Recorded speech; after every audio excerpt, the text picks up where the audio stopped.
નમસ્કાર, હું છું કિરણ કાપુરે. તમે જોઈ રહ્યા છો નવજીવન ન્યૂઝ. વરિષ્ઠ પત્રકાર પ્રશાંત દયાળ આપણી સાથે છે. ગઈકાલે ધંધુકામાં જે એક ભરવાડ યુવકની હત્યા થઈ અને તે પછી જે કોમી તંગદિલી જેવો માહોલ સર્જાયો, તેમાં જે પોલીસે કામગીરી કરી અને જે સ્થિતિ કાબૂમાં રહી, તો તે વિશે પ્રશાંતભાઈ સાથે વિગતે વાત કરવી છે. પ્રશાંતભાઈ, ગઈકાલે તો અજંપાભરી સ્થિતિ લાગતી હતી ધંધુકામાં, કારણ કે અલ્ટિમેટલી કોમીવાળો માહોલ હતો, પણ પોલીસે જે કામગીરી કરી, એટલે પહેલાં થોડી ઘટનાની વાત કરીએ અને પછી પોલીસની ભૂમિકા કેવી રહી અને અત્યાર સુધી જે ત્યાં એક શાંતિ જળવાઈ છે એ વિશે.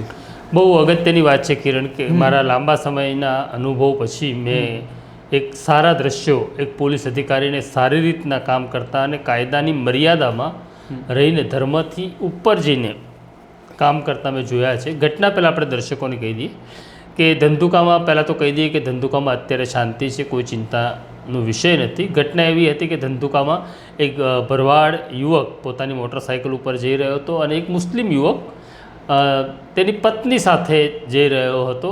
એ વખતે ત્યાં અકસ્માત થાય છે. ત્યારે તો બંને છૂટા પડે છે અને પછી ભરવાડ યુવક પોતાના કેટલાક મિત્રો સાથે મુસ્લિમ યુવકને ત્યાં જાય છે, જ્યાં મારામારીની ઘટના થાય છે અને જેમાં ભરવાડ યુવકનું મોત થાય છે. આ સમાચાર જ્યારે ધંધુકાના લોકોને ખબર પડી ત્યારે ધંધુકાના લોકો રસ્તા ઉપર ઉતરી આવ્યા અને મોટી સંખ્યામાં ધંધુકામાં મિલકતોને આગ ચાંપવાની ઘટનાઓ ઘટી. અને આ ઘટનાની જાણકારી મળતા અમદાવાદના એસપી, જે ધંધુકાથી લગભગ 100 કિલોમીટર દૂર બેસે છે, એટલે અમદાવાદમાં બેસે છે, એ તાત્કાલિક પોતાના અધિકારીઓ સાથે ત્યાં પહોંચે છે અને એમણે જે કંઈ કામ કર્યું એવું ઉત્તમ કામ કર્યું છે. એમણે હિન્દુ મુસલમાનનો ભેદ જોયા વગર જે રીતે સ્થિતિને નિયંત્રણમાં લીધી, મને એવું લાગે છે કે ધંધુકા અત્યારે શાંત થઈ ગયું છે અને કલાકોમાં શાંત પડ્યું. એનું સૌથી મોટું કારણ અમદાવાદ જિલ્લાના એસપી ઓમપ્રકાશ જાટની જે ભૂમિકા છે, સિનિયર અધિકારીઓની જે ભૂમિકા છે, અને પોલીસે જે કુનેથી આખી ઘટનાને સમજી અને તેના ઉપર નિયંત્રણ મેળવ્યું છે, એ સલામ કરવાને લાયક છે. પણ આપણે જે એમના કોઈક વિડીયો આવ્યા છે કે એની વાત આપણે આગળ કરીએ, પણ પોલીસને ખબર ક્યારે પડી જાય આવી રીતે કે ભાઈ સ્થિતિ વણસશે અને આમાં ભૂમિકા જો અત્યારે નહીં કરીએ, આપણે ડામીશું નહીં, તો પછી આ બહુ લાંબુ ચાલશે, એવું આપણે અનેક ઘટનાઓ જોઈ છે. કિરણ, પહેલાં ઘટનાક્રમ પ્રમાણે આપણે આખી ઘટનાને સમજવાનો પ્રયત્ન કરીએ તો આ ઘટનાની શરૂઆત થાય છે બપોરના 2 વાગે. 2 વાગે અકસ્માત થયો અને પછી યુવકનું મોત થાય છે અને ધંધુકામાં પછી આગ લગાડવાની ઘટના ઘટે છે. એટલે બોટાદથી, ધોલેરાથી, અમદાવાદથી ફાયર બ્રિગેડને રવાના કરવામાં આવે છે. જ્યારે અમદાવાદ ગ્રામ્યના કંટ્રોલ રૂમને આની જાણકારી મળે છે, આ બહુ કટોકટીનો સમય હોય છે, અધિકારી કેવી રીતના વર્તન કરે છે, અને એમાં એસપીની ભૂમિકા, ગ્રામ્ય વિસ્તારમાં એસપીની ભૂમિકા બહુ અગત્યની હોય છે. જ્યારે એસપી ઓમપ્રકાશ જાટને આ સંદેશો મળે છે કે ધંધુકામાં પરિસ્થિતિ બગડી છે, એટલે સ્વાભાવિક છે કે ધંધુકાનું જે પોલીસ સ્ટેશન છે એની અંદર એક પોલીસ ઇન્સ્પેક્ટર હોય છે, 5-6 સબ ઇન્સ્પેક્ટર હોય છે, અને બધો જ સ્ટાફ તમે લો તો 70-80થી કોઈક વખત 125 જેટલો સ્ટાફ એક પોલીસ સ્ટેશનમાં હોય. પણ જ્યારે આખા નગરમાં અજંપો ફેલાય કે તોફાન ફાટી નીકળે ત્યારે આ 100-125 લોકોથી કંટ્રોલ કરવું મુશ્કેલ હોય છે, કારણ કે તેમની પાસે વાહનોની સંખ્યા પણ સીમિત હોય છે. જ્યારે આ ઘટનાની જાણકારી એસપીને મળે છે એટલે સૌથી પહેલાં એ પોતાના રેન્જ આઈજી છે રાઘવેન્દ્ર વત્સ, એમને જાણકારી આપે છે કે આ સ્થિતિ નિર્માણ થઈ છે અને હું ત્યાં પહોંચી રહ્યો છું. હવે જ્યારે સ્થિતિ બગડે ત્યારે એને ચારે બાજુથી નિયંત્રણમાં લેવી પડે. એટલે એસપી આસપાસ એમના જે તાબામાં હતા એવા 5 ડીવાયએસપીને ધંધુકા પહોંચવાની સૂચના આપે છે. એ 5 ડીવાયએસપી અને 20 પોલીસ ઇન્સ્પેક્ટર સાથે અને 150 પોલીસ કર્મચારીઓને લઈને એ જે ઝડપથી ત્યાં પહોંચ્યા અને સ્થિતિને નિયંત્રણમાં લેવાનો પ્રયત્ન કર્યો. પણ સૌથી અગત્યનું છે એ યાદ રાખવું જોઈએ કે અત્યારે આપણે સોશિયલ મીડિયાના યુગમાં જીવી રહ્યા છીએ. કોઈ પણ ઘટના ઘટે એટલે એ વાયુ વેગે લોકો સુધી પહોંચતી હોય છે અને અર્થનું અનર્થ અને અર્થઘટન ખોટું થતું હોય છે. આ સ્થિતિ જ્યારે આવી નિર્માણ થાય ત્યારે જે માધ્યમો છે, જે પત્રકારો છે, એ પણ સતત પોલીસને ફોન કરતા હોય છે, પણ પોલીસની પ્રાયોરિટી ત્યારે એવી હોય છે કે સ્થિતિને નિયંત્રણમાં લેવી. એ સમય એવો નથી હોતો કોઈ અધિકારી માટે કે એ પત્રકારોને માહિતી આપવા માટે સમય ફાળવે. પણ ઓમપ્રકાશ જાટે એક અગત્યનું કામ સૌથી પહેલું ધંધુકા જઈને એ કર્યું. એ ધંધુકા ગયા, એમણે જોયું કે શું ઘટના છે, અને એક પત્રકારને એવું બોલાવે છે અને એવું કહે છે કે હું એક વિડીયો આપવા માગું છું, તમે મારું રેકોર્ડિંગ કરી લો. અને પછી ધંધુકામાં શું થયું છે એની બાઇટ તૈયાર થાય છે અને એ પત્રકારને વિનંતી કરે છે કે આ તમામ પત્રકારોના ગ્રુપમાં આ માહિતી પહોંચાડી દો, કારણ કે મારી પાસે એટલો સમય નથી કે હું એક એક પત્રકાર સુધી સાચી વાત મૂકી શકું. એટલે બહુ અગત્યનું હતું.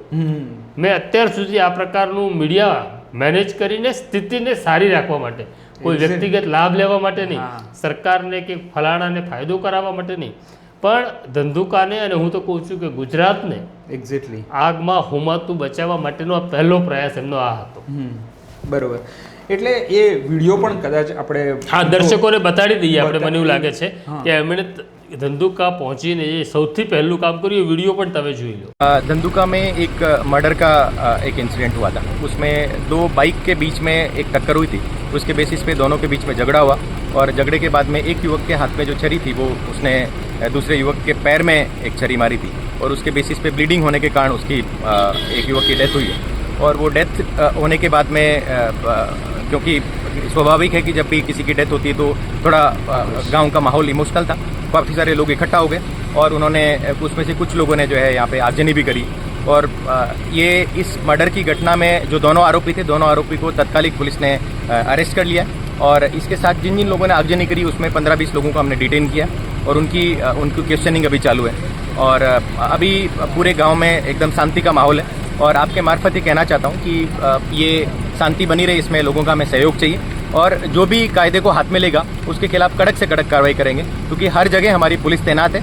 और हमारी पुलिस जो है सिविल ड्रेस में भी है और यूनिफॉर्म में भी है. तो कोई भी किसी भी तरह का अगर सीक्रेटली भी कोई ऐसा करने की सोच रहा है तो हम उनके खिलाफ कड़क से कड़क कार्रवाई करेंगे. और शांति बनी रहे, इसमें सभी लोगों का हमें सहयोग चाहिए. Thank you. હા, એટલે પોલીસની ભૂમિકા પર તો આવીએ, પણ આમાં એક મીડિયાની ભૂમિકા આવે છે. જ્યારે આવી ઘટના બને છે ને ત્યારે મીડિયામાં જે પ્રકારે કવરેજ થાય છે ને પછી સ્થિતિ વણસે છે. એટલે મીડિયાની ભૂમિકા અત્યાર સુધી તમે કેવી રીતે જોવો છો જ્યારે આવા રાયોટ્સ થાય છે? જ્યારે આ પ્રકારના રાયોટ્સ થાય છે ને ત્યારે સૌથી અગત્યનું એવું હોય છે કે એક તો પત્રકારોમાં હોડ લાગે છે કે કોણ સૌથી પહેલાં અને કોણ સૌથી વધુ સમાચાર આપે. એટલે આ સ્થિતિમાં એવું થાય છે કે તમારે માહિતી મેળવવા માટે હુલ્લડ જેવા સંજોગોમાં શું હોય છે, તમારો જે માહિતીનો સ્ત્રોત છે એ પોલીસ છે. પણ પોલીસની સમસ્યા એવી છે કે પોલીસ તમને થોડી માહિતી આપવા માટે રોકાયેલી રહે. એ તો એને જગ્યા ઉપર પહોંચવાનું છે, ત્યાં કામ કરવાનું છે. એટલે પોલીસ સાથેનો સંપર્ક પત્રકારનો તૂટે છે. એ તૂટે છે ત્યારે પછી પત્રકાર પોતાના સંપર્કોનો ઉપયોગ કરે છે, બીજા સંપર્કોનો. માની લો કે ઓમપ્રકાશ જાટે આપણી સાથે કાલે વાત ન કરી એટલે આપણને આ બાઇટ ન મળી હોત.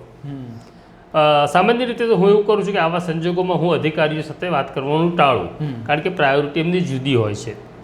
પણ એમણે બાઇટ મોકલાવી દીધી, બધા પત્રકારોને મળી ગઈ.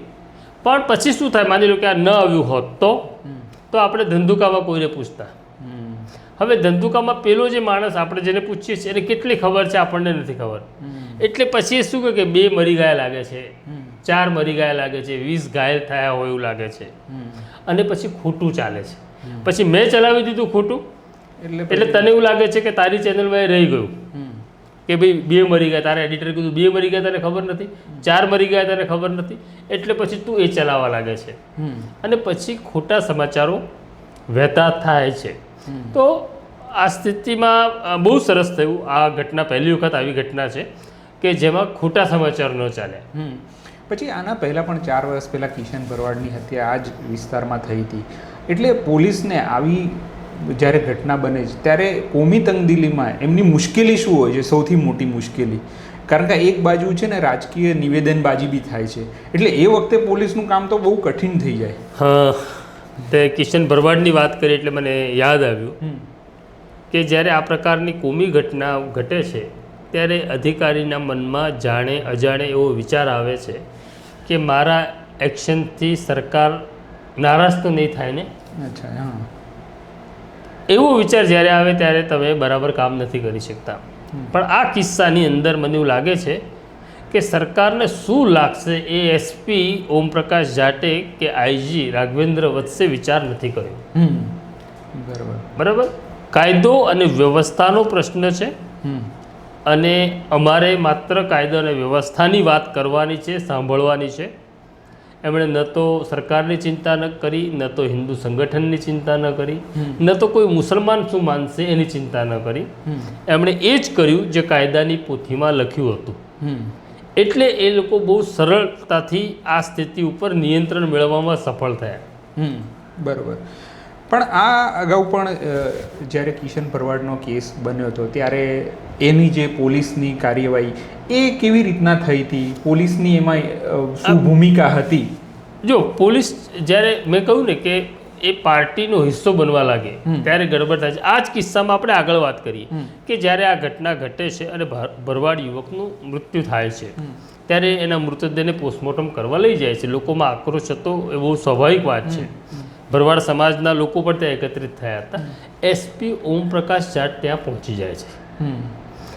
ઓમપ્રકાશ જાટ એ ત્યાં રહેલા ભરવાડ સમાજના આગેવાનોને ખાતરી આપે છે કે કાયદો કાયદાનું કામ કરશે, આરોપી પકડાશે અને એમને સજા થશે, આ મારું વચન છે. આ સ્થિતિમાં શું થતું હોય છે કે લોકો ઉશ્કેરાટમાં હોય, લોકો એવું કહી દે છે કે અમે મૃતદેહ નહીં ઉપાડીએ, આરોપીને પકડો, ફલાણું કરો, ઢીકણું કરો, માગણી. પેરેલલ ઓમપ્રકાશ જાટે ટીમો રવાના કરી આરોપીને ઉપાડી લીધા, નામ ખુલ્યા થયા. અને સૌથી અગત્યનું થયું કે જો આ યુવકની સ્મશાન યાત્રા 12 કલાક પછી એટલે કે દિવસે નીકળી હોય તો આસપાસના વિસ્તારોમાંથી લોકો મોટી સંખ્યામાં સ્મશાન યાત્રામાં આવતા અને પછી સ્થિતિ બગડતી. એટલે એમણે ભરવાડ સમાજ સાથે વાત કરી, પોસ્ટમોર્ટમ તરત કરાવડાવ્યું અને સાંજે એના અંતિમ સંસ્કાર થઈ ગયા. એ બહુ અગત્યનો નિર્ણય મને એવું લાગે છે પોલીસનો હતો અને એના કારણે સ્થિતિ નિયંત્રણમાં રહી. એક એ થયું. બીજું અગત્યનું એવું થયું કે પોલીસ આવી સ્થિતિમાં શું હોય છે કે સ્પોટ ઉપર ઉતરી જાય છે પણ બ્રીફિંગ નથી હોતું. બરાબર, સ્પષ્ટથી કશું કહેવામાં નથી આવતું કે શું કરવાનું શું નહીં કરવાનું. તો આ જેટલા પોલીસ અધિકારીઓ હતા, બહારથી આવેલા કે લોકલ હતા, આ બધાનું બ્રીફિંગ આપવાનું કામ એસપી અને આઈજીપીએ ત્યાં કર્યું. મને સારી વાત તો એ લાગી કે એસપીની ભૂમિકા તો ચોક્કસ સારી જ છે. એમણે ત્યાં પહેલાં તો એવું કીધું કે નાકાબંધી કરો, ધંધુકામાં પ્રવેશતા તમામ નાકાઓ ઉપર ફોર્સ લગાડી દો, આવતા જતા માણસોને ચેક કરો. આમાં શું થાય, કોઈ સળગાવવા માટે બહારથી માણસો મોકલે અને એ ધંધુકાને આગ લગાડીને જતા રહે, પછી ધંધુકાના લોકો માર ખાય પોલીસનો. એટલે નાકાબંધી કરો, ધંધુકાના એ લોકો છે કે નહીં ચેક કરો. તમામ હોટલો, રેસ્ટોરન્ટ, પેટ્રોલ પંપ, દુકાનો બધું બંધ કરાયું એટલા માટે કે લોકો રસ્તા ઉપર ન દેખાય. લોકો ન દેખાય તો સૌથી પહેલું કામ એસપીએ કરાવડાવ્યું. તો એસપીએ જે કરાવડાવ્યું નાકાબંધીવાળી વાત, જે બ્રીફિંગ આપે છે એ બ્રીફિંગ પણ આપણે લોકોને બતાડવું જોઈએ, કારણ કે સામાન્ય લોકોને આ દ્રશ્ય નથી જોવા મળતા. એક ઘર ચેક કરવાનું છે, ધાબા આબા બધા ચેક કરી લેવાનું છે. કોઈ જગ્યા પથ્થર મૂકેલા હોય, કોઈ જગ્યા કઈ એવું કોઈ વસ્તુ મૂકેલી હોય, તમામ વસ્તુ ચેક કરી લેવાની. અને જે લોકો ફરતા હોય નાઇટમાં એમને પણ તમામને चेक કરી લેવાનું. चेक पोस्ट जो है बाहर की साइड में कहाँ लगाया है? एक सर ऑनेस्टली सभी टाउन मतलब पूरे चारों तरफ चेक पोस्ट लगा देना, ठीक है? हर एक गाड़ी आएगी वो चेक होकर अंदर आएगी, तो चेक पोस्ट का एक अलग से बंदोबस्त जो तुम्हें अलग से बनाना पड़ेगा. તો આ દ્રશ્ય જોયું કે જેમાં ઓમપ્રકાશ જાટ પોતાના તાબાના અધિકારીઓને બ્રીફિંગ આપી રહ્યા છે. હવે રેન્જ આઈજી બહુ મહત્વનું પદ છે. જિલ્લાઓ ઉપર જે એસપી કામ કરે છે એમની ઉપર નજર રાખવા માટે, અને રાઘવેન્દ્ર વત્સ બહુ જ પ્રમાણિક અધિકારી છે. એમનો ગ્રાફ જે છે બહુ સારા અધિકારી તરીકેનો રહ્યો છે. એ પણ ત્યાં પહોંચે છે અને એ બ્રીફિંગ જે આપે છે ને બહુ ક્લેરિટીવાળું બ્રીફિંગ હતું. એમની ક્લેરિટી એવી હતી, સ્ટાફને આપી કે સૌથી પહેલાં તો કોઈ પણ પ્રકારની ઢીલાશ ચાલશે નહીં. રસ્તા ઉપર ઊભા રહો, વાહન ચેકિંગ કરો, અને તમે નક્કી ન કરી લેતા કે આ માણસ સારો છે ને આ માણસ ખરાબ છે. અચ્છા, એવું પણ સ્પષ્ટ. હા. તમારે ધારી નહીં લેવાનું હા. કે આ સારો છે ને આ ખરાબ છે. તમારે તમારું કામ કરવાનું છે. તમારે સારા કે ખરાબ માણસને નક્કી નથી કરવાનું. એટલું જ નહીં, એમણે ત્યાં સુધી કહી દીધું કે તમારે વાહન ચેકિંગની સાથે એ પણ ધ્યાન રાખવાનું છે કે કોઈ લોકો પોતાનો જૂનો હિસાબ અહીંયા પૂરો ન કરી જાય. હા, એ બહુ આમાં હા થતું હોય. એના માટે તમારે ભરવાડ હોય તો પણ ચેક કરવાનો છે, પટેલ હોય તો પણ ચેક કરવાનો છે, મુસલમાન હોય તો પણ ચેક કરવાનો છે. તમારે તમારું કામ કરવાનું છે. સહેજ પણ ઢીલાશ હું આ બાબતમાં ચલાવી લઈશ નહીં. આ ક્લેરિટી હતી. નહીં તો શું થાય કે સત્તાધારી પક્ષ જે એને ગમતું હોય એને શું ગમે કે ભાઈ મુસલમાનનું ચેકિંગ ક્યાં થાય ને તો વાંધો નહીં, હિન્દુને ત્યાં ન થવું જોઈએ. પણ આપણે કીધું નહીં, પટેલ હોય, ભરવાડ હોય, મુસલમાન હોય, કોઈ પણ હોય, બધાને જ તમારે ચેક કરવા પડશે. અને તમે માની ન લેતા કે આ લોકો સારા છે અહીંયા રહેનારા અને અહીંયા રહેનારા ખરાબ છે, એવું માનીને કોઈ કામ ન કરતા. આ ક્લેરિટી સાથેનું જે એમણે બ્રીફિંગ હતું રાઘવેન્દ્ર વત્સનું એ પણ બતાડી દઈએ. पेट्रोलिंग कीजिए, अच्छे से चेक कीजिए और ये कतई नहीं सोचना है कि आ लोगों तो सारा जैसे आप नहीं, अगर कोई भी दिख रहा है नाइट में अभी सबको चेक करो. नाइट में जो भी दिखाई दे सबको चेक करो, सबका सामान देखो, गाड़ी देखो, जो भी करना है ताकि लोगों को डर रहे कि भाई हाँ चेकिंग हो रही है. ठीक है, पर अब किसी को भी लीनियंसी नहीं दिखानी है कि पुलिस वालों की आदत होती है नहीं आ विस्तार सारा विस्तार से यहाँ कोई गलती नहीं होती होगी. अच्छा वो इसलिए गाड़ी रोकी होगी, वो चाय पी रहा होगा, नहीं, ऐसा कुछ नहीं.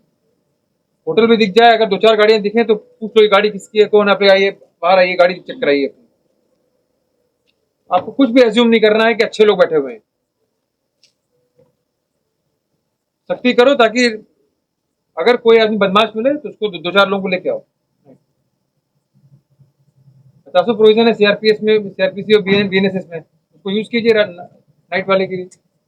लेकिन भाई कोई भी लीनियंसी नहीं दिखानी, किसी को भी कोई वो नहीं छोड़ना है कि हाँ चाली जाए चाल से, वो वाला एटीट्यूड बंद करो. एकदम सख्ती के साथ चेकिंग करनी है. ठीक, और जो जैसा स्टाफ करे तो अलग अलग टीम बना के इफेक्टिवली काम करो. वरना अगर आज की नाइट अगर अच्छे से नहीं किया तो ये कुछ दिनों चलता रहेगा जबरदस्ती का. और हम सोचेंगे कि भरवाड़ ने किया, तो हम सोचेंगे कि देसाई ने किया, तो हम सोचेंगे पटेल ने किया, हम सोचेंगे मुसलमान ने किया, हम सोचेंगे क्रिश्चियन ने किया. वो तुम सोचते रहोगे, लेकिन पुरानी अदावत के लिए भी कोई यहाँ से जा रहा होगा, एक छोड़ देगा, आग लगा देगा, और फिर हम दौड़ते रहेंगे. सब लोग पता ही नहीं लगा किसने किया. प्लीज सख्ती से करो और अच्छे से काम करो. તો આ સ્થિતિ હતી કે એસપી અને રેન્જ આઈજીએ કામ કર્યું. એમની સાથે બહુ સ્વાભાવિક છે કે ઘણા બધા ડીવાયએસપી પણ હતા, પોલીસ ઇન્સ્પેક્ટરો હતા. એમણે બ્રીફિંગ સ્પષ્ટ હતું, ક્લેરિટી હતી.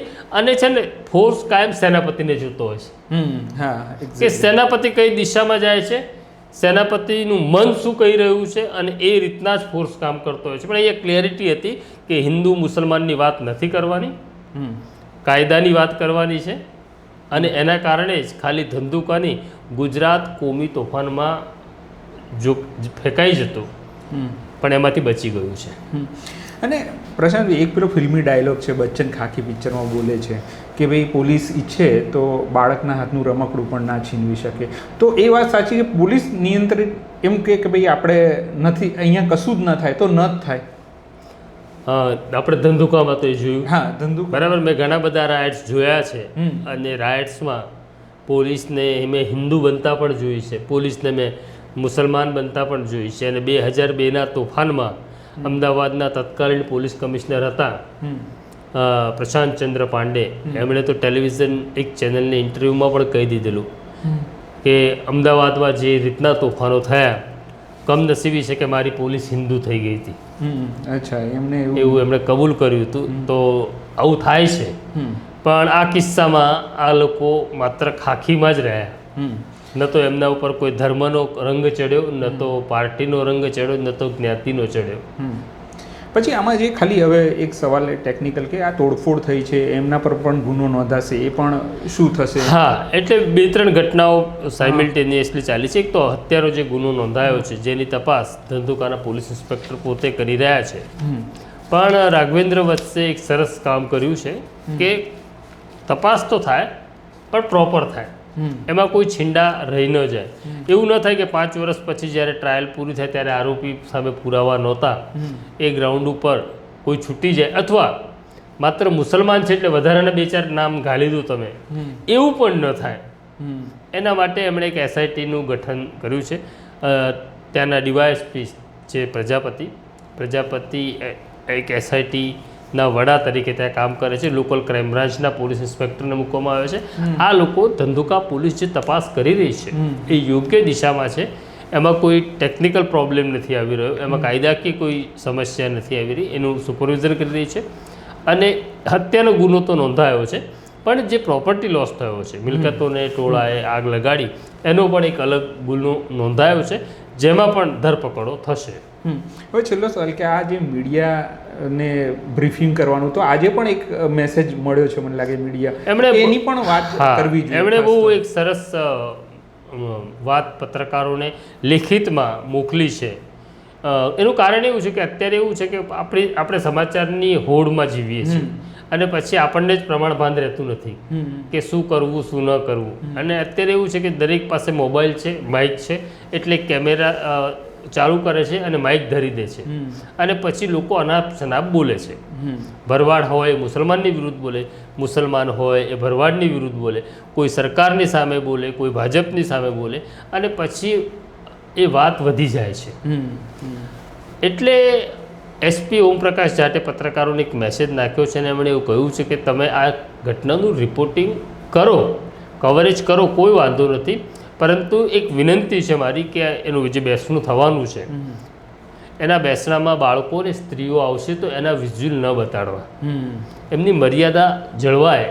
અને તમને કોઈ પણ પ્રશ્ન હોય, તમારે કંઈક જાણવું છે પત્રકાર તરીકે, એટલે પોલીસ પાસેથી તો જાણવા માટે અમે છીએ, પણ તમારે પરિવાર પાસેથી કંઈ જાણવું છે તો પરિવારના એક સભ્યનો મોબાઈલ ફોન પણ આપ્યો છે કે તમે આ જે મૃતક છે એના એ ભાઈ છે એનો સંપર્ક કરી જે કંઈ પરિવારની વિગત લેવી હોય એ લઈ શકો છો. તમે તમારું કામ સરસ રીતે કરો, પરંતુ બધું જ મર્યાદામાં થાય. અને આપણે ગુજરાતને આગમાં હોમવાનું નથી, એ પ્રકારનો એમનો આખી વાત છે. તો પ્રશાંતભાઈએ જે વાત કરી, પોલીસ ધારે તો શું કરી શકે, એ ધંધુકાવાળા જે કેસ છે એના પરથી આપણે જોઈ શકીએ છીએ. આ પ્રકારની ચર્ચા લઈને અમે આવતા રહીશું. અત્યારે મને અને પ્રશાંતભાઈને રજા આપશો. અમારી ચેનલને જરૂરથી સબસ્ક્રાઈબ કરો. નમસ્કાર. વૈષ્ણવજન તો તેને કહીએ જે પીડ પરાઈ.